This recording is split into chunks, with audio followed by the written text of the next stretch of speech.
On a combien de litres de sang à peu près dans le corps, vous vous en rappelez? 5 à 6 litres de sang dans le corps. Une hémorragie massive, on va dire qu'on peut perdre entre 1 à 2 litres de sang par minute. Donc c'est quand même quelque chose de considérable. Vous voyez que le temps de mise en œuvre et la prise en charge, elle doit être rapide. En cas d'attentat, comment s'organisent les secours et comment les rendre encore plus efficaces? C'est pour se préparer à cette éventualité que l'Ordre des infirmiers de la Dordogne a créé sa première journée à Périgueux sur le thème « Attentat, infirmiers, êtes-vous prêts ?» Dans la salle, 150 professionnels et étudiants en soins infirmiers ont suivi des conférences animées par ceux, justement, qui ont eu à gérer des situations de crise. Pour le professeur Bruno Debien, anesthésiste réanimateur et président d'Emergency, un organisme de formation à l'urgence, l'attentat représente une situation très spécifique. C'est de toute façon une situation tellement exceptionnelle qu'on n'est jamais assez préparé. Ce sont des blessures inhabituelles, des blessures par arme de guerre, par explosion ou par arme à feu. Ce sont des blessures d'une gravité tout à fait inhabituelle, beaucoup plus grave que les accidents de voiture, les accidents du travail, etc. C'est un nombre de victimes souvent tout à fait hors de proportion des secours qui sont disponibles, et là encore c'est inhabituel. Et il y a enfin une quatrième raison pour laquelle on n'est jamais autant préparé qu'on voudrait l'être, c'est qu'il y a un risque pour les soignants. Il y a toujours un risque de surattentat, et donc nous on enseigne notamment aux soignants de ne pas s'engager si la zone n'est pas sécurisée.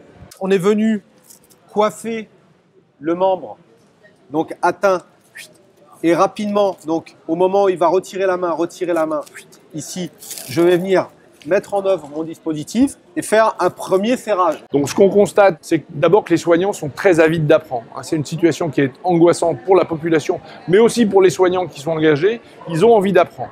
Ils se comparent à ce qui a pu se passer à Paris ou à Nice, qui sont quand même des grandes villes. Et donc ils se disent, mais si ça arrive chez nous, dans notre hôpital, dans notre ville de moyenne ou de petite importance en province, comment on va gérer? On leur répond que de toute façon, il y a toujours une disproportion entre les besoins et les moyens disponibles et que c'est ça qui crée la crise. Et c'est ça qu'on va leur apprendre. C'est comment trier, comment prioriser les actions de soins, comment évacuer en premier ceux qui sont les plus graves. La troisième demande qui survient, c'est souvent, mais comment faire pour ne pas paniquer, comment faire pour rester concentré avec le stress, la pression, les cris. Si les urgentistes sont habitués à travailler sous pression, un attentat comporte une dimension émotionnelle tout à fait particulière, surtout quand, comme à Nice, on compte beaucoup d'enfants parmi les victimes. Jean-Michel Fauvergue, ancien chef du RAID, a connu entre autres les attentats de l'Hypercacher et du Bataclan. Il nous parle de cet état de sidération qui saisit tout le monde. Cette émotion est naturelle. On est face à une vision d'une chose qui est extraordinaire, qui sort de l'ordinaire. Autant elle est normale et quelqu'un de la population qui n'est pas là pour porter secours peut se laisser aller à l'émotion, autant à un certain moment, et assez rapidement si possible, les gens qui sont là sur de l'intervention ou sur du secours sont là pour gérer cette émotion-là. Et le meilleur moyen pour gérer l'émotion, c'est d'avoir des process d'intervention, conceptualiser cette intervention pour se remettre dans ces process-là. Alors ces process, on ne va pas pouvoir les appliquer sur cette situation extraordinaire, mais ils vont au moins servir au départ à se reconcentrer psychologiquement sur le vrai but de l'intervention. Et ça, c'est quelque chose d'important. C'est-à-dire s'attacher chacun, en ce qui nous concerne et à notre position, à ces process-là. Et en tant que chef du RAID, je peux vous garantir que vous avez aussi des process d'intervention sur lesquels vous vous rattachez pour pouvoir repartir rapidement.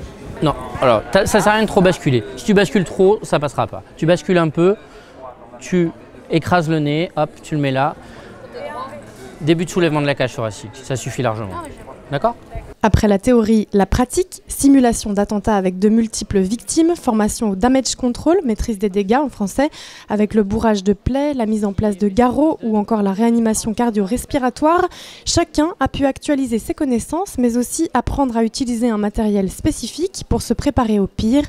Et les étudiants ont visiblement beaucoup appris. C'est ça qui est important en fait, c'est de ne pas se précipiter, c'est de voir quels secours en fait sont déjà en place et nous qu'est-ce qu'on peut faire. Je pense qu'on avait tous des représentations par rapport à ce type de situation de catastrophe où on voit un chaos, où on a des images, je pense, de films dans la tête, où on va aller agir immédiatement, on va aller auprès du patient. Et finalement, on a appris aujourd'hui que non, c'était justement l'erreur à ne pas faire, ne pas se précipiter surtout, bien faire attention à la coordination, attendre aussi l'aval des forces de l'ordre. Ce qui est bien avec ce pansement, et je pense que je vais répondre à ta question, c'est pour tout ce qui est plaies abdomen et les plaies au niveau du cou. En Dordogne, où les déserts médicaux sont importants, la formation des infirmiers paraît essentielle pour favoriser les premiers secours, nous rappelait un élu du conseil départemental. Et justement, qu'en est-il de l'infirmier dans cette chaîne de soins? Patrick Chamboredon, président de l'Ordre national des infirmiers, aimerait lui donner un rôle de premier plan. L'infirmier, au lieu d'agir sur des protocoles de soins d'urgence ou d'agir sous l'autorité d'un médecin, avec une évolution de ses compétences acquises à l'université, pourrait très bien avoir beaucoup plus de responsabilités, être un acteur de premier plan, de premier recours même, on pourrait aller jusque-là, le dire clairement, que les infirmiers pourraient interagir plus rapidement sur les scènes de victimes, de secours aux blessés, et on voit bien que ça devient une activité très prégnante au sein des services de santé des SDIS, et donc les infirmiers pourraient très bien agir en toute autonomie. Allez, c'est parti. Voilà, vas-y, un peu plus fort. Voilà, alors si ça craque, des fois ça peut être une côte. Ah ouais, donc ça casse. C'est pas très grave. J'en ai cassé combien là? Pas autant qu'il en a, donc ne t'inquiète pas. Ce qui est important pour moi, c'est d'être certain que face à des phénomènes d'attaque massive, nous aurons une chaîne de réaction avec des acteurs qui sauront chacun agir dans son domaine de compétences de manière efficace et coordonnée, a souligné Frédéric Périssa, préfet de la Dordogne, dans son allocution. C'est tout le sens de cette journée de formation, car, faut-il le rappeler, le meilleur moyen de limiter les conséquences d'un attentat, c'est de s'y préparer.